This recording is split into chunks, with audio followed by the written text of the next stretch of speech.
Abasingo madazi ngiye kubabwira akantu kamwe tuganire mu mitendangiza. Ibyaha birica, ibyaha ni bibi. Hari ibintu bishobora kuba byarazanye vide ikazana ibindi, sibyo? Ariko ngiye kubabwira icyaha kimwe kibi, ni icyaha cyitwa ubugome.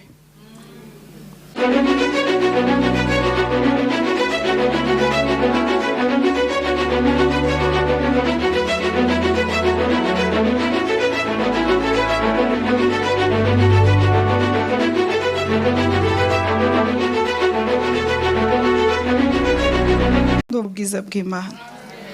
Iri jambo ritangira rivuga ngo bukeye.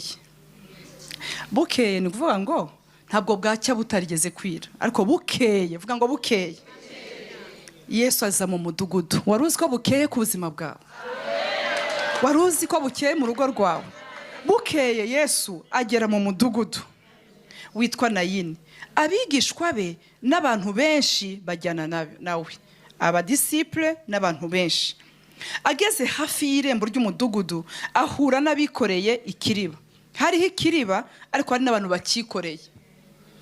Hari abantu bari bakikoreye, nta kintu kipfa kuba. Hari umwuka ubiri inyuma yabyo.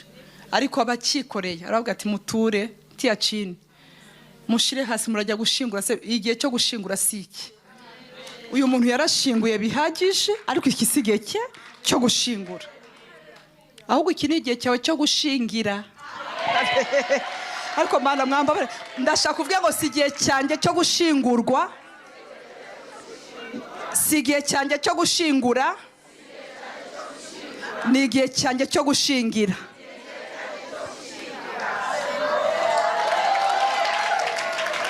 Amen. Yesu ashimwe. Ariko ibintu yahaye n'abajya mu bapfumu n'abaroga n'abarozi akabibakorera, utabikorera abana be. Komana.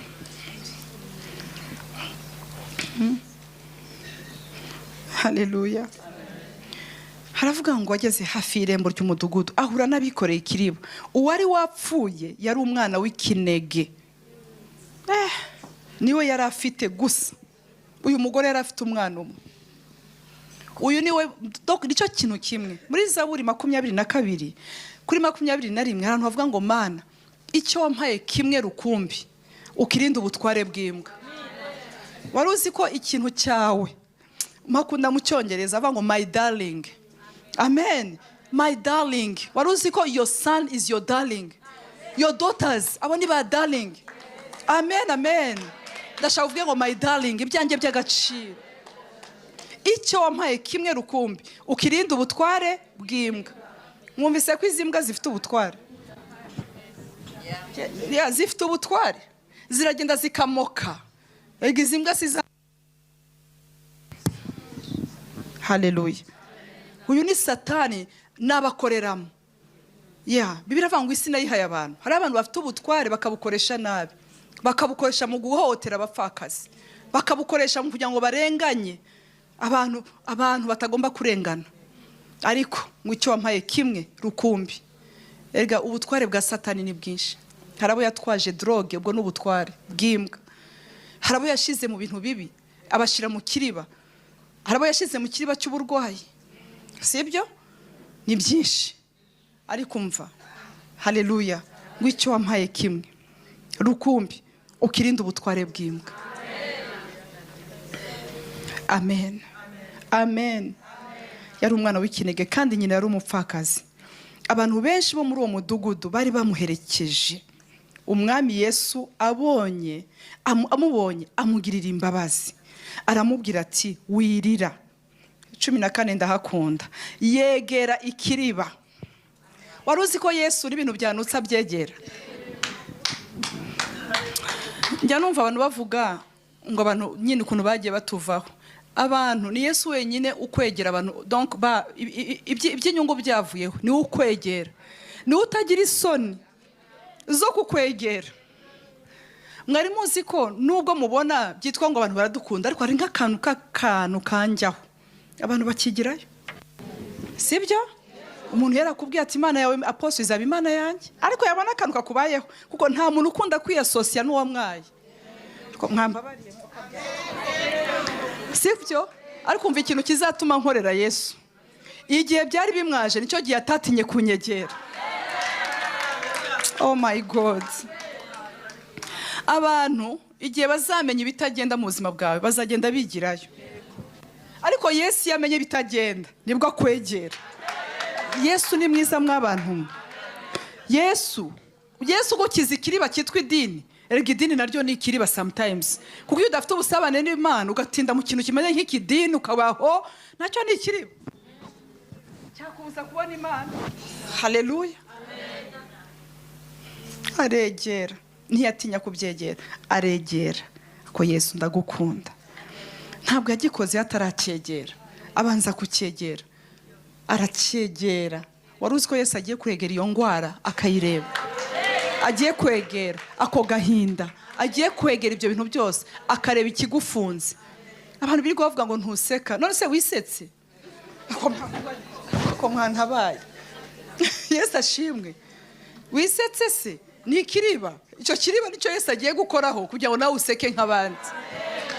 Icyo kiriba nicyo Yesu agiye gukoraho kugira ngo nawe utangire winjoyinge nk'uko abandi binjoyinga. Amen. Amina. Yegera ikiriba, amaze kwegera ikiriba agikoraho. Agikozeho abakikoreye barahagarara. Mwari muzi ko ibyo bintu ubona ngo abantu baraguhagurukiye, hari abantu Yesu akora ba bandi bagahagarara. Mwambabari uko arabahagaritse. Hari za cyamunara zihagaze, hari amadeni ahagaze, hari ibintu bigiye kuvaho barahagarara. Yesu ndumva mfashijwe rero, ndafashijwe cyane. We ntabwo yabavugishije. Hari ibintu Yesu atazavugisha, hari ibintu byaguhagurukiye hirya aho utabasha no kugera. We komeza wiringira Imana, agiye gukora ku kiriba bahagarare. Yesu ashimwe. Uzashakisha mu magambo yaho yagiye, bonyine bazahindura imvugo. Iyo Yesu yakoze ku kiriba bonyine bahindura imvugo. Muzi ko abantu ngo bagize gutya ngo bategereza ko Pawulo apfa. Ariko mana baravanga uyu mugabo ni ikinyabyaha kandi yari intumwa y'Imana. Paul baravanga umunyabyaha, akize imiyaga, akize ibintu bihagurutse. None ndebera idacurwa kibera, abo ni abantu idacurwa kibera ni hahandi akiza uriya muyaga. None ndebera inzoka imusanze ahangaha. Uyu mugabo ni umunyabyaha, ngo inzoka iramuruma, imuruma ku gikonjo, ngo bategereza ko apfa. Yewe abikoreye ikiriba igihe cyose batekereza amakuru mabi, bategereza ko ubahamagara ubabwira ngo byakomeye. Mwari muzi ko hari n'abantu uyu utangiye kubahamagara ubabwira amakuru meza bahita bakuvaho. So bakeneye ko ugumana victim mentality, ugumuri victime, ubabwire ko byakomeye, ubabwire ko utabafite. Ariko umunsi batangiye kubona fresher.com zero blessure, ariko mwavuze ngo amen. Hallelujah. Ariko mbabari ureba ukora kuri uwo muntu waje umubwire ngo Yesu akoze ku kiriba. Yesu akoze ku kiriba, Yesu aje kubihindura. Yesu azanye amavuta menshi wawe.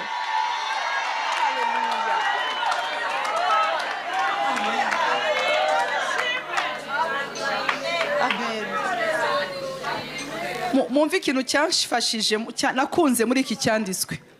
Azi adresse yawe, azi adresse yawe, azi ko utuye mu mudugudu witwa Isibo. Ariko wambabari ukavuga ngo amina. Yesu ndumva ashaka kumva haleluya abakobwa b'Imana.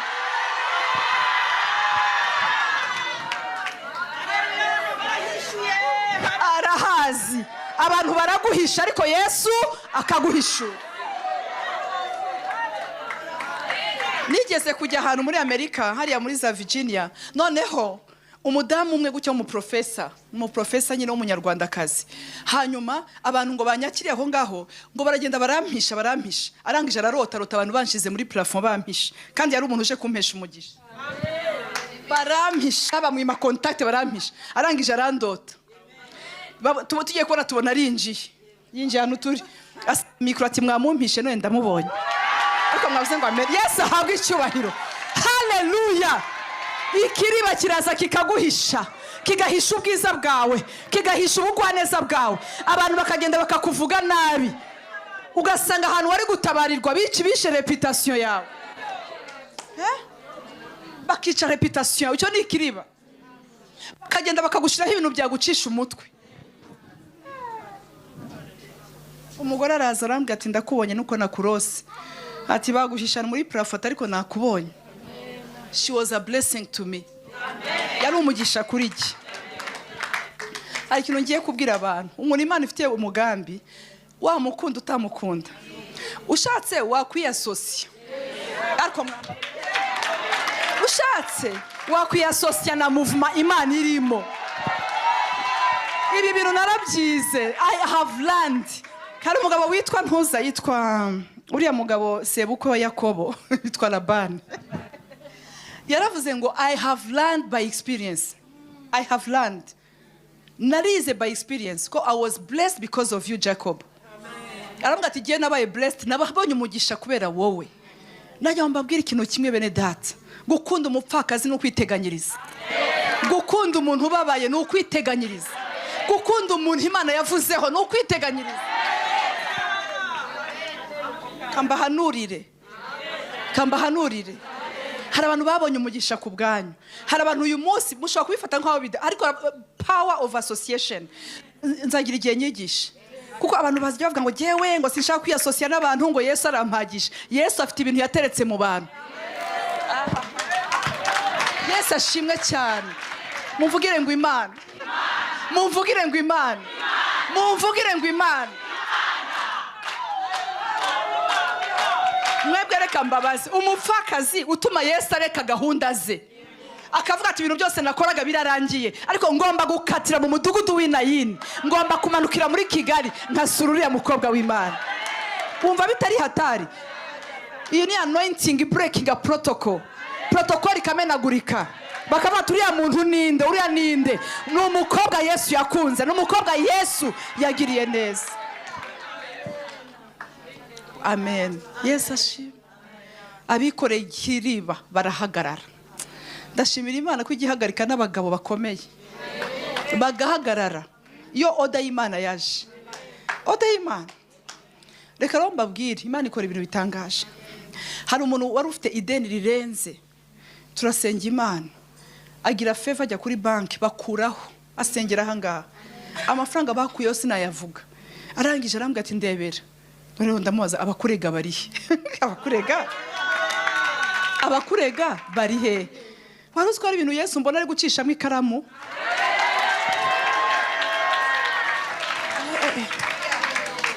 Kandi nirinze gukubagana sinzi impamvu ndi kuza. Amina.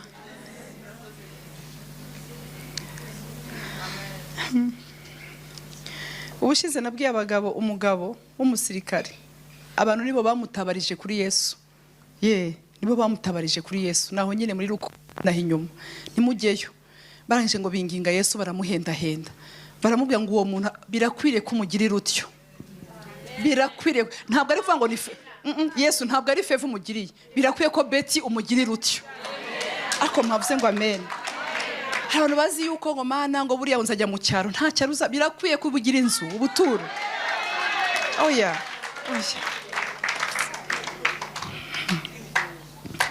Ndumva shaka gutuza. Amen. Mana mpa amavuta yo kwituriza. Yegera ikiri bagikoraho. Abakikoreye barahagarara. Ati muhungu ndagutegetse byuka. Wari upfuye arabaduka atangira kuvuga. Guhaye ikitangaza gusa, iguhaye sounding miracle. Amen. Ansofi, umuhungu Yesu yaravuze ngo ndategetse muhungu. Murumva ibi bintu? Amen. Ansofi mpamvu muhamagara, twabanye imyaka 3 mu nzu kandi akunda ijambo. Niyo mpamvu muhamagara. Ndagutegetse byuka. Uwari upfuye arabaduka atangira kugira gute? Kuvuga. Ikintu Imana ikuzuriye si ikintu kizaceceka. Oya, ntabwo bizaceceka. Ntabwo bizaceceka. Umuhungu arabaduka, ni igitangaza kigiye kugira gute? Kubaduka. uzi impamvu iyo umaze igihe cyo gusuzugurwa no kwibagiranwa, impamvu Imana iguha igitangaza kivuga kigomba kugera no kuri bamwe bakwibagiwe. Yes. Kandi ntabwo kigerayo kuko tubirataho, nukugira ngo bamenye ko Imana igira gute neza. Murabizi ko uyu mwaka ari umwaka wa sounding miracles. Byageze ivuga se ko nta Imana, igitangaza cy'Imana gikora publicité utabasha. Igitangaza cy'Imana. Uyu mugore yapfushije muri quartier, ariko umwana azutse aravuga. Ahita atangira kuvuga. Yesu amusubiza nyina, ndahakunda cyane. Amusubiza nde? Nyina. Ariko mama. Haleluya! Yesu amusubiza nyina. Yesu amusubiza nyina. Yesu aramusubiza.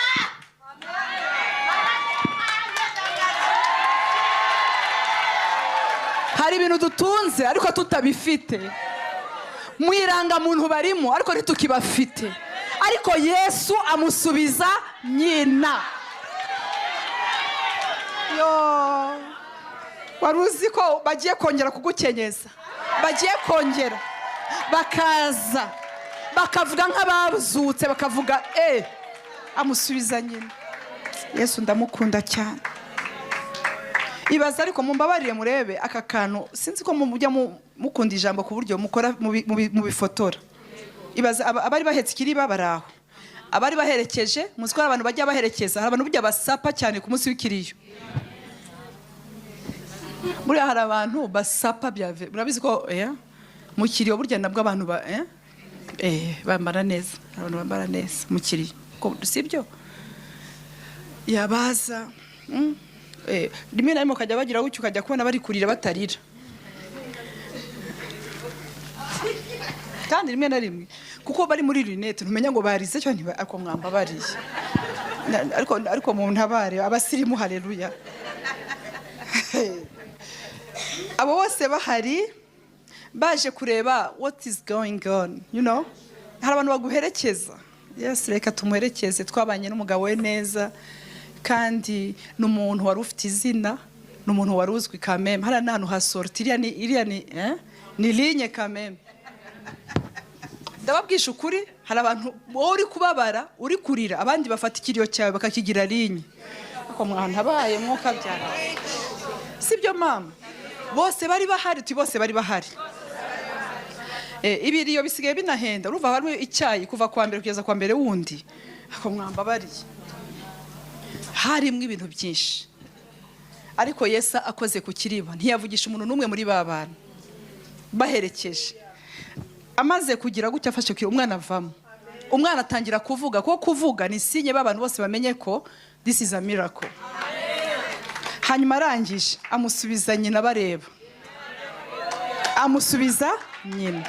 Niryari uzabona Yesu yasubije umwana nyina? Ni ibintu azagukorera bakabireba gutya. Ntabwo bishoboka. Yesu agusubije umwana wawe. Yesu agusubije umwana wawe. Sinzi why, ariko uyu munsi ndi gusengera abagore bari muri tent. Imana yambwiye ngo hari abariho bararizwa n'abana babo, ariko mbasubije abana babo.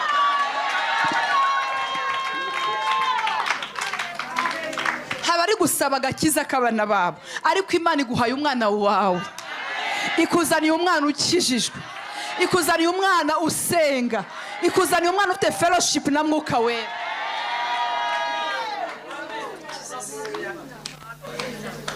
Babwira ikintu kimwe, ntabwo abana bacu barimbuka.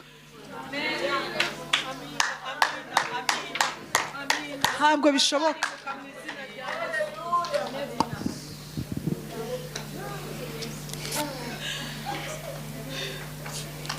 Bose baterwa n'ubwoba. Babantu bari bahari babanje bagira ubwoba, kuko ntabwo babanje guhimbaza, babanza kwibaza what is happening.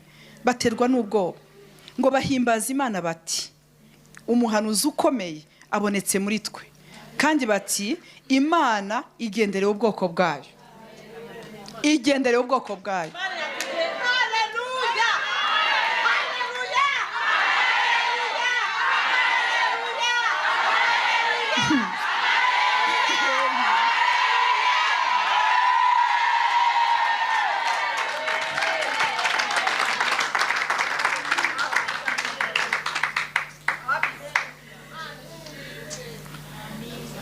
Paulo yaravuze ngo dufite already imibabaro, ariko ngo dufite bene data b'ibinyoma ngo batwongerera imibabaro kuyo dusanganye. Bakuzi kuba wicaye wapfushije bakavuga ngo ariko se burya se arababaye, ngo ntabwo muzi ko ari we wamuroze. Abatwongerera imibabaro kuyo twari dusanganye.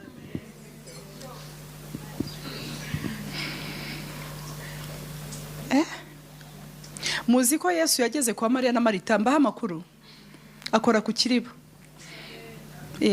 Ariko aba bagore bari bababaye, jya utinya abasingo mada babana mu nzu ari babiri.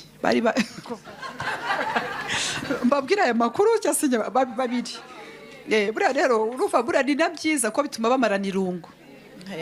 Bari abasingo mothers, Mariya na Marita. Umwe yari afite gift yo gushaka imibereho, undi nawe afite gift yo gusenga. Allo? Buriya dukeneye Mary and Martha. Abantu bajya banegura ba Marita, hari abanegura ba Mariya, ariko byose turabikeneye muri uru rugendo. Kuko umugore uzanesha iminsi ya nyuma, surtout les single mothers, n'umumama ufite umwuka wari muri Mariya wo kubasha gusenga no kuba kubirenge bya Yesu akaba umuramyi. Ariko nanone ushoboye kuba nka Marita, ushoboye guteka, ushoboye gushugurika, ushoboye kugenda agashakisha ahantu bagurisha inkwi, akajya mu ishamba akavuga ngo ndanguye ibiti. Abo barakenewe. Ariko muri finale dusanga Marita utaruzi gusenga nawe azi gusenga. Muri finale muri Yohana 10, hariya muri Yohana 11 ndahakunda cyane. Dusanga Mariya wasengaga niwe wari wakomeretse cyane. Burya impamvu ukomereka uri inshuti ya Yesu urakomereka cyane, kuko ubanza kwibaza ukuntu ari inshuti yawe, ukibaza ukuntu akubabaje bingana gutyo. Abo bagore rero bari aho ngaho. Yesu ngo ahageze, Mariya yanga kuva mu nzu rata. Muzabisome neza, banze kuva mu nzu. Ngo yanga kujya kumusanganira. Muri make n'ho atari ko yatuririye ibiryo gusa arangije. Ako mwana abana. Yesu ashimwe. Uzi ukuntu twamuhaye affection umugabo. Uzazi Betani abantu bose bamukubise bamwise umuhanuzi w'ibinyoma twe tukamwemera. Muri ko nyumva vuga ngo akoze ku kiriba. Yesu ngo haseruke, ahaserutse ako ndamukunda cyane. Yesu burya nta nubwo yihagararaho, wenyine arahagaze. Ahageze aravuga ati ariko nimukureho igitare. Ariko ikibazo ntabwo ari Lazaro, ni igitare kiri hejuru yandi ya Lazaro. Murabyumva ibintu, ikibazo ni ahantu hari kandi n'igitare. Mwebwe mufite dura yo gukuraho igitare. Iki gitare gifunze niyo ishu, mukureho. Bakuyeho igitare, arangije aravuga ngo Lazaro arahamagara. Ariko mwana abaye ko uyu munsi Yesu aje guhamagara bya zina, wamba bari ugahamagara izina ry'umwana wawe. Haleluya! Wavuze ngo akoze ku kiriba. Yesu bagiye kubona abona Lazaro avuyeyo avayo afite imigozi ku maguru, afite igitambaro ku maso no ku maboko aboshe. Arangije aravuga ati mugende mu muhambure ko nakazi kanyu. Yesu ashimwe. Yesu yakoze ku kiriba, Lazaro arazuka. Amen. Abakora commentaire de la Bible bavuga ko igihe Mariya ngo bya bintu byose yari yarakoreye Yesu, ngo ageze kumva ngo Lazaro ari kunuka, ngo ntiyumvise umunuko, ngo yibutse parfum ya Mariya. Ngo yibutse, haleluya, yibutse ya worship, yibutse bya bihe. Yesu ntajya atinya umunuko, ntajya atinya aho byanutse, ntajya atinya aho abantu bahunze. Araza agafata ku kiriba akibuka ya mirimo, akibuka bya bintu byose, akavuga toya Mariya ntago bishoboka. Batumye kuri Yesu baravuga, you know Jesus, our brother, your friend is sick. Unda babagore cyane. Bamutumyeho ngo inshuti yawe, kugira ngo amenye ko ari inshuti atari n'umuntu uraho, ararembye. Ako nubwo ataje, yaje kuri finale. Iyi tent araza gukora ibintu kuri finale. Araza kubikora. Yageze iwawe byanutse, arabikora. Yageze iwawe afata ku kiriba. Sibyo ntiyahafashe, yarahafashe. Yesu ni mwiza bene data. Yesu yafashe ku kiriba ku mugore muri Yohana 8. Abantu bose abasaza basambanye nawe kandi bari basambanye nawe muri katiye ko ntiyisambanyije kameme. ako mwambabariye. Hakuzwa abantu ba blaming umuntu kagira ngo yarabyikoranye. Ako mwantabaye. Yes, ako mwambabariye. Ariko ngo bari abagore ngo babaye birara. Ako bagabo bibirara bo bari he? Abagore none se umugore Yesu agize gutya muri Yohana 8 abasaza baraza bamuzanye. Yesu areba uwo mugore. Nta mugabo yari afite, nta statue. Amurebye gutya kuko akunda abasingo mara. Navuze ngo amina basi. Asanga navuga arakubitwa n'itegeko. Yes. Iyo avuga itegeko ryari kumugonga. Asanga nanone reka akora ikintu kitamuregesha nawe kitamutwara mu manzi. Kuriya mugore yari yafashwe seriousement. Tuye twemera ko yari yafashwe. Arangije atangira kwandika. Bakavuga akandika. Kandi ibyo yandika ntibabibona. Kandi ari kwandika hasi mu musenyi. Uko yandika uwa mbere aragenda umureka. Uko yandika byose. Agize gucyareba wa mugore ari we basigaranye. Mbabarira. Dore Imana igukijije ibikurega. Mbabarira. Dore Imana ikuyeho amadeni, ikuyeho ibibazo, ikuyeho agahinda. Ariko ndakwinginze ntihazasigare anko. Ntihazasigare Apotre Mignone. Mbabarira. Jewe ndi igikoresho cy'Imana mu buzima bwanyu. Ariko je sindi Imana yanyu. Bose bamaze kugenda asigarana na Yesu. Yesu yeguye asanga bonyine ba deux. Ndashaka kuvuga ngo igihe kirageze mube babiri. Ikizatuma unesha imisi ya nyuma nuko muba babiri na Yesu. Sinzi ko abakobwa banyumvise mwo kabyara. Haleluya. Reka nkubwiye nabibwira nuri married. Nabibwira nuri married, nabibwira n'ufite umugabo. Nta assurance hari muri uyu mujyi ikubwira igihe umugabo wazabaho. Ako bintu byo gwigwa ngora ko abagore bapfaka. Wowe ufite assurance vie y'umugabo. Akomana. Bene tati cyo twakora twakwiteganyiriza. Tukita ku bandi bababaye.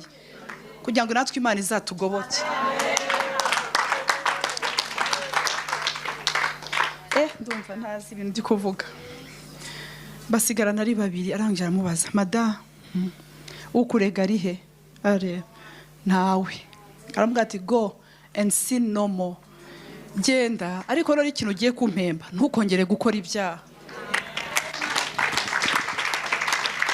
Abasingo madazi ngiye kubabwira akantu kamwe tuganire mu mitendangiza. Ibyaha birica, ibyaha ni bibi. Hari ibintu bishobora kuba byarazanye vide ikazana ibindi, sibyo? Ariko ngiye kubabwira icyaha kimwe kibi, ni icyaha cyitwa ubugome. Nukuri ushobora gusharira, ariko ntuzongereho ubugome. Buriya abantu bakunze kuvuga ko icyaha ari ubusambanyi, Ansofi. Ariko ni kibi, ariko buriya hari ikindi cyaha cyitwa ubugome. Cyari gifitwe n'umugore witwa Yezebeli. Ngo warijije abapfakasi, uriza abantu Yezebeli. Ngo dore, musiko Yezebeli uzamera nta n'umuntu uzagushingura. Uwo nta nterema yawe izaba. Icyaha cy'ubugome ni icyaha kibi. Sinzi umuntu uri kunyumva aho waburi igihugu cyose waburimo. Reka nkubwire mugira inama. Ushobora kubikubwira ukumva ntunkunze, ukumva uriya mugore abavuga ibiki bitutse n'ibyo urimo. Ko buriya abantu bafite ubugome iyo tubavuzeho bararakara. Ariko reka mvuge. Ubugome ni legacy uri gusiga ku bana bawe. Kurenganya ukarenganya abantu baba innocent ni ibintu bibi cyane.